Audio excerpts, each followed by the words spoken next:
প্রথম 10টি বিজোড় সংখ্যার যোগফল কত? এই ম্যাথটি আমাদের প্রাথমিক সহকারী শিক্ষক নিয়োগ পরীক্ষা 2020 সালে আসছে।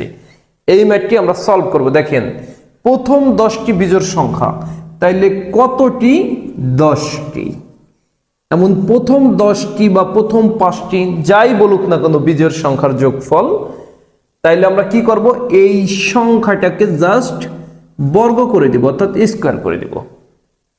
তাইলে আমাদের 10কে যদি স্কয়ার করি তাহলে 10 10 কত হয় 100।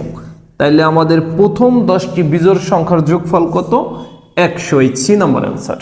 আপনারা যদি এই ম্যাথটি বুঝে থাকেন তাহলে ভিডিওটি শেয়ার দিয়ে রাখুন যাতে পরবর্তীতে দেখতে পারেন, এবং বোর্ডে দেওয়া এই ম্যাথটি সলভ করে আমাকে কমেন্ট বক্সে জানান। আর আপনারা যারা আমার পেজে নতুন আছেন তারা এমন নিত্য নতুন বিভিন্ন টাইপের চাকরির ম্যাথ পেতে চাইলে আমার পেজটি লাইক এবং ফলো দিয়ে আমার পেজের সাথেই থাকুন।